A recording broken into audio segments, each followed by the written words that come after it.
Meet Lisa. I consider myself a Jewish lesbian feminist. I've considered myself that for since 1973 when I came out.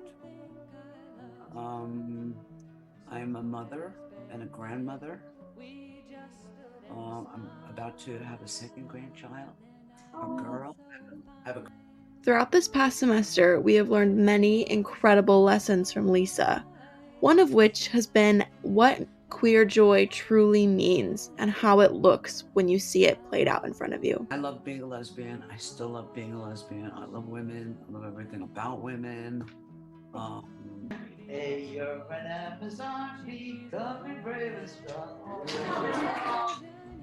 Additionally, Lisa has taught us the value of sticking up for yourself. and I was in therapy with a man, and I came to him and I said, I came out yesterday. And he looked at me and said, You're crazy. Oh, And now I know why you've been trying to look like a man all this time. oh. And I said, No, I think you're crazy because I feel fabulous. The union, and when the union, a couple of years later, was negotiating a new contract, they asked me to be on the committee, negotiate. And I didn't understand why. It turned out they wanted somebody to be very quiet, and so they could do their thing, so they decided to put, they didn't know who they were putting on. Lisa is an incredible example of someone who has been able to honor her queerness, her Jewish identity, and her womanhood throughout every aspect of her life. Judaism or any religion needs queer people, needs people who think outside the box. And that's how we define queer, not just gay. With a few hundred women, let's say. And it was just pretty much all lesbians. And feeling that sense of community that you're not alone. And even though the rest of the world was against you, you felt incredibly powerful. Really important for me that she developed a love of Judaism. You know, not to become a scholar, but just to love Judaism, to love our culture, to love our people in a way that she could hold. And when she got older and looked back, she'd have warm, fuzzy feelings about it. She'd feel good about it. Like, I want to do that. That was a wonderful way to grow up, you know? And I want to raise my kid that way. So Lisa's incredible life story begins like any other, in childhood. I grew up in Israel to parents who were survivors of the Holocaust. They came from Poland. Actually, Ukraine is what I found out recently, that the part of Poland that they were in is now a part of Ukraine because those borders changed a lot after World War II. Um, and I was lucky enough that most of my immediate family survived. My grandmother pretty much saved everybody. They survived in refugee camps in Siberia, so it wasn't exactly a picnic, but they survived, so it was a lot better than a lot of other people had. And they came to Israel in 1949, just after Israel became a state. We left in 62. I would say we were economic immigrants.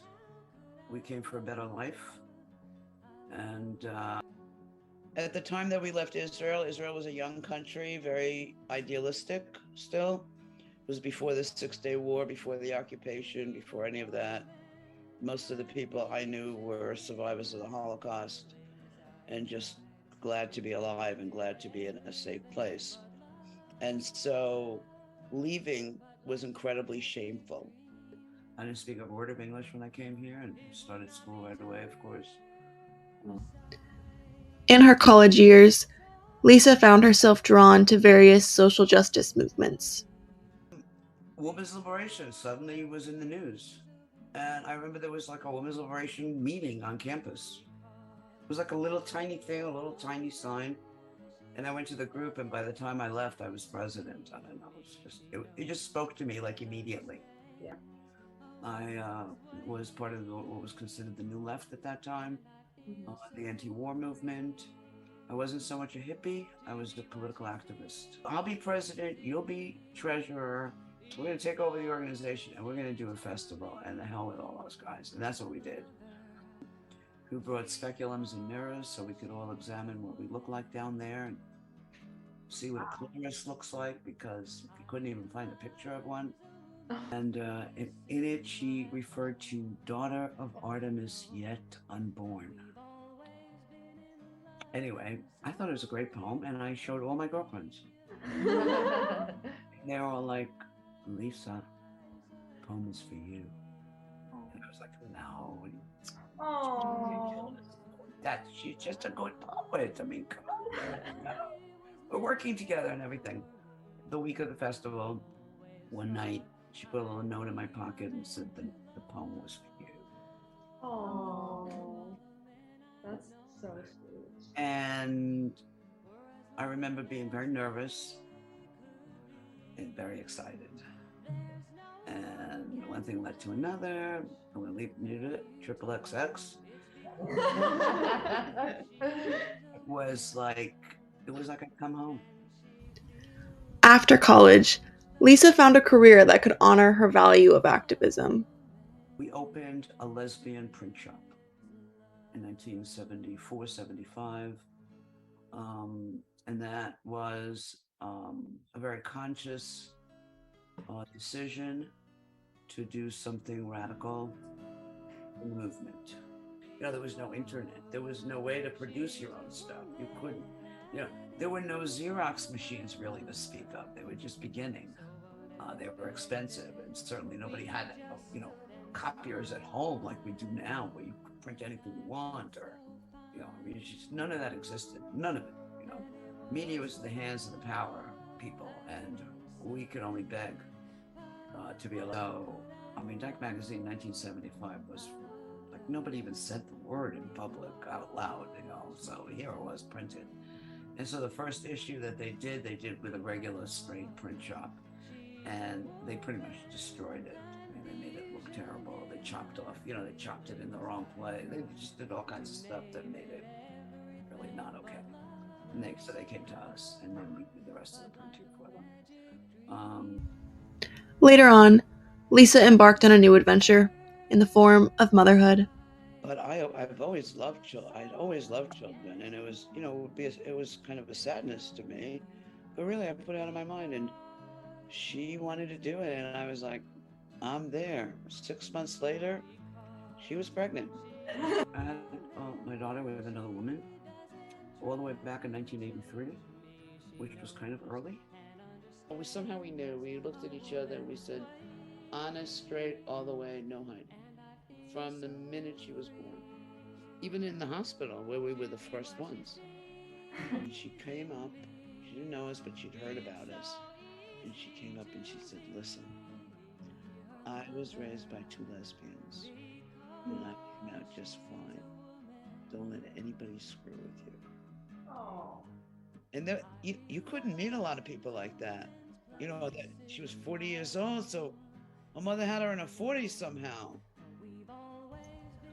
Lisa spent a number of her summers working as a part of the Michigan Women's Music Festival. It was really empowering to have meetings, to have events where women did everything.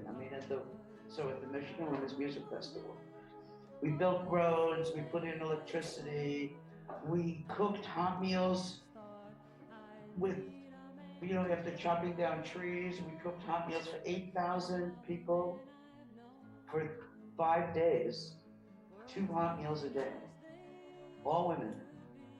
With paint around them, and they were wearing these beautiful flowing green pants, and they looked like trees.